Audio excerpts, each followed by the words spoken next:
Worldcoin wants to scan your eyeballs for free crypto. Imagine walking through a busy city, minding your business, and someone stops you with the deal of the century. Excuse me, friend, would you like a little free crypto in exchange for your eyeballs? Not your whole eyeballs, just a scan. A polite, futuristic, chrome-plated peek into your soul. And somewhere in the distance, a cyberpunk narrator whispers, "Welcome to the future. Please stare directly into the orb." Because that is the pitch. A shiny metal sphere called the orb scans your iris, helps create a world ID, and in some places that can unlock access to the crypto token WLD. The stated mission is to prove you are a real human in an internet increasingly flooded with bots and AI. World says orb verification is free, happens once, and the resulting proof is stored on your phone. But here is the real question. Is this the dawn of a brilliant anti-bot identity system, or the moment humanity accepted free money for biometric infrastructure with the enthusiasm of a man accepting candy from a spaceship?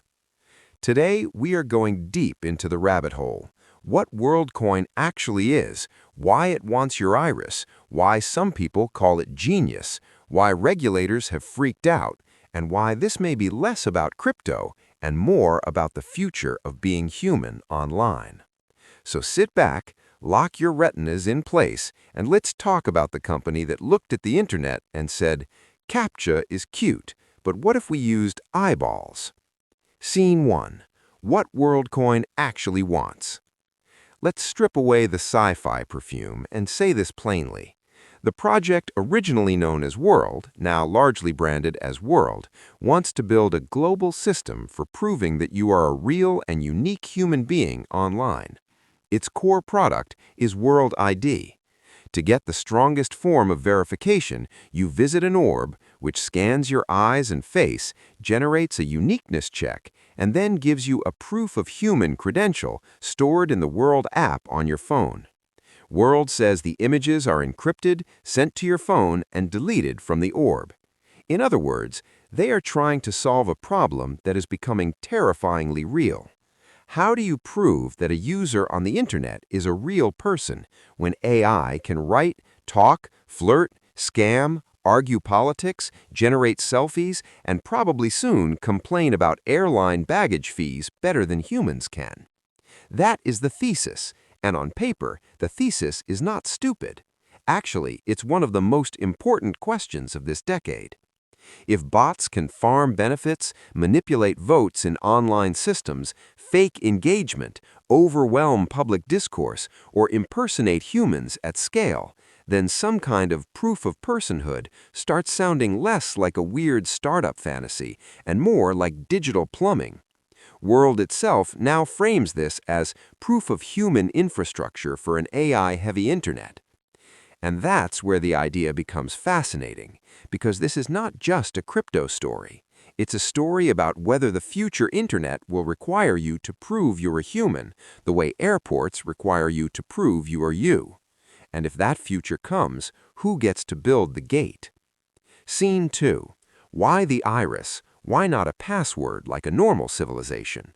Now you may be asking, why my iris? Why not email verification, or a phone number, or making me click on 9 blurry bicycles like the rest of society? Because all of those can be faked, bought, farmed, or duplicated. The iris, at least in theory, offers a way to check uniqueness that is difficult to spoof at scale. World says the orb verifies that you are a unique human and that you have not already verified before. The project's pitch is not primarily, "We know your identity," but "We know you are one unique person." That distinction matters to them a lot. This is the elegant part of the pitch. Not "Who are you?" but "Are you real and are you only one?" That's a very modern problem, because the internet used to be full of humans pretending to be smarter than they were. Now it's full of machines pretending to be human at all. So World's answer is use specialized hardware, biometric capture, cryptography, and a phone-based credential to create a reusable proof that you are a unique human being. That sounds efficient. It also sounds like the opening scene of a movie where later everyone regrets everything. Because biometrics are not like passwords. If your password leaks, you change it. If your iris becomes part of a controversial global identity experiment, you can't exactly open settings, tap privacy, and download a new eyeball. And that, ladies and gentlemen, is where the romance ends and the lawyers arrive. The free crypto part. Ah, yes, the bait has entered the chat. Now let's talk about the candy coating on the surveillance-flavored broccoli. In some markets, users who participate can receive access to WLD, the project's token. Reuters and World's Own Materials both describe token access as tied to parts of the ecosystem, although availability varies by location and regulation. The public-facing experience often gets simplified as scan here, get crypto. And this is where human psychology does what human psychology always does. You can present a giant philosophical debate about digital identity, AI safety, civil liberties, zero-knowledge proofs, and decentralized trust architecture. But the moment you say free crypto, people hear blink twice and receive lunch money from the future. This is what makes the project so wildly compelling and so wildly controversial. It's not just asking people to join a network, it's asking them to cross one of the last intimate frontiers, biometric verification, and rewarding them with a speculative financial asset. That combination is explosive, because whenever money is used to accelerate adoption of a technology people don't fully understand, critics start asking a very old question. Is this empowerment or is this inducement? And once that question appears, every ethical conversation gets sharper. Especially in countries where a little free crypto can mean a lot more economically than it does to a wealthy engineer tweeting from a standing desk about decentralization. That's not a side issue, that's the issue. Because a consent form and true informed consent are not always the same when the other side of the transaction sounds like, look into the shiny orb and maybe change your week. Regulators said, absolutely not so fast. This is where the story stops being merely futuristic and starts becoming legal. Regulators in multiple countries have raised alarms about the project's biometric data practices. Reuters reported that Spain imposed a temporary ban in 2024, citing complaints about insufficient information, possible collection involving minors, and issues around consent withdrawal. Portugal also ordered a halt to biometric data collection for 90 days over data protection concerns. Hong Kong's privacy regulator directed Worldcoin to cease operations there, calling the collection of face and iris data unnecessary and excessive. That's not a tiny slap on the wrist. That's governments looking at the orb and saying, "Sir, this is either a technological breakthrough or the first draft of a Black Mirror episode. Please put the metal sphere down." There was also a major development in Kenya. Reuters reported that the police investigation was dropped in 2024, and World said it planned to resume operations there. So the regulatory picture has been mixed, contested, and moving. And that complexity matters, because this is not a simple story where one side is obviously evil and the other side is obviously enlightened.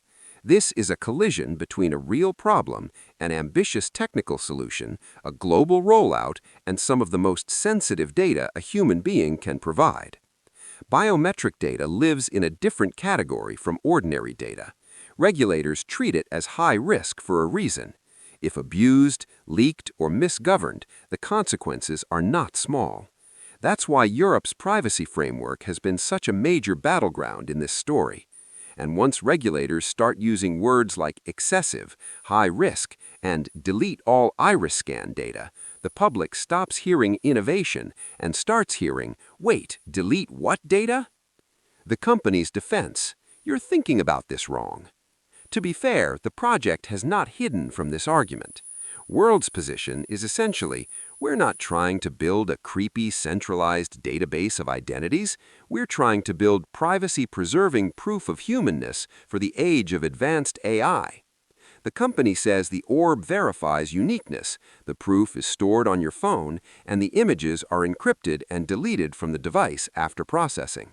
It also says verification is free, should only happen at official locations, and staff should not ask you for your name, email, or phone number during orb verification. That defense is not ridiculous. In fact, technically, it's the strongest argument they have. Because the ideal form of this system is not everyone gives biometric data to a company forever. The ideal form is verify uniqueness once, keep the credential local, reveal as little as possible later, and use the proof across apps without exposing your actual identity. In theory, that could be useful, maybe even profoundly useful. Imagine a future where social platforms can filter bot armies, online polls can count real humans, public benefit systems can reduce duplicate claims, games can stop being overrun by scripts, and AI agents cannot impersonate people endlessly. That is the utopian reading, and it is not nonsense. The problem is that utopias have a terrible habit of being built by actual humans in actual markets under actual incentives with actual power asymmetries, which means every noble architectural diagram must survive contact with rollout pressure, user confusion, bad actors, local partners, regulators, data governance, and the ancient human tradition of cutting corners for growth. So the question is not just whether the math works, it is whether the trust model survives reality. This is bigger than crypto. Now, here is where we go deeper. The real significance of this story is not the token. The real significance is that proof of personhood may become one of the most valuable forms of infrastructure in the AI era. Let that sink in. For 20 years, the internet mostly cared whether you had a password, an email, a phone number, maybe a government ID if things got serious. But in a world of advanced generative AI, those things may become weaker than wet tissue paper. An AI can generate text, an AI can generate voice, an AI can generate faces, an AI can run thousands of accounts, an AI can imitate social behavior at industrial scale. So the market will increasingly crave one thing: scarce humanity. That sounds poetic. It is also economically brutal. If being a real human becomes a premium feature online, then systems that certify humanness could become gatekeepers for finance, social media, labor markets, access systems, maybe even democracy-adjacent platforms. And then we have a civilization-level question. Should that infrastructure be built by private networks? Should it be state-run? Should it be open source and decentralized? Should biometrics be allowed at all? What is the line between identity and surveillance? Worldcoin is not just pitching an app. It is stepping into a vacuum and saying, we will help define how humanity authenticates itself against machines. That is an enormous claim, and history teaches us that whoever controls authentication often controls access, and whoever controls access eventually shapes power.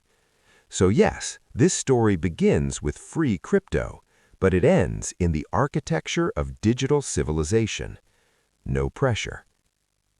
The human comedy of it all. Now let us pause and appreciate how absurd this moment in history is. A few years ago, your grandmother warned you not to give strangers your personal information. Now, the startup economy has evolved that advice into never talk to strangers unless they have a polished titanium sphere and a tokenomics deck.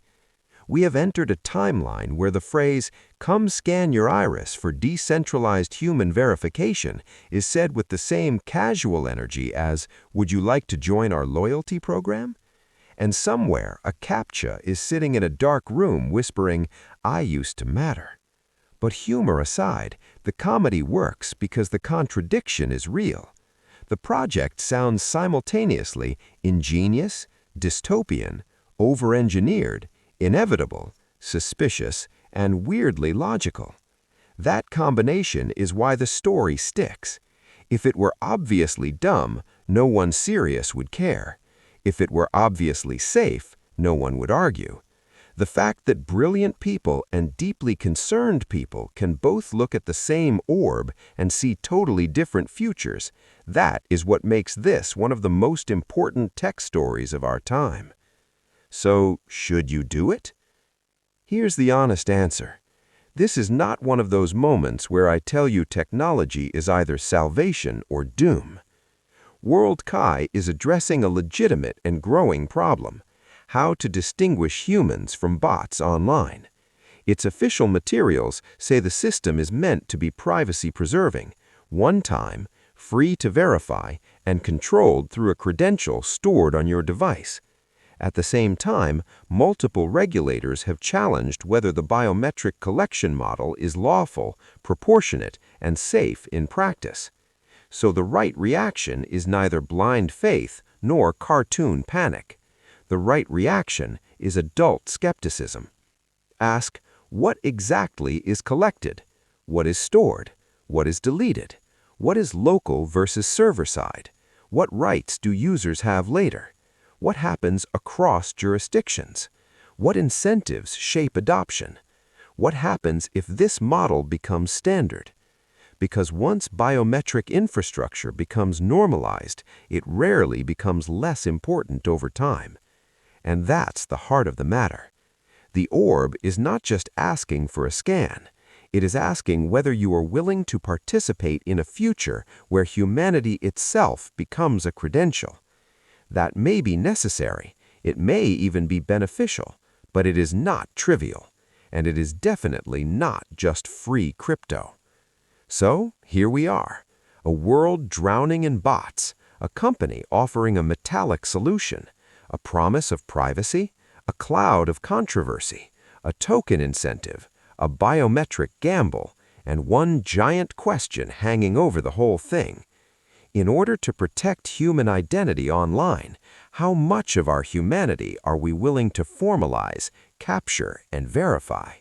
Because the future may not be divided between people who use AI and people who don't. It may be divided between people who can prove they're a human and people who can't. And if that future arrives, remember, it didn't begin with a war. It didn't begin with a law. It began with a shiny orb saying, "Look here."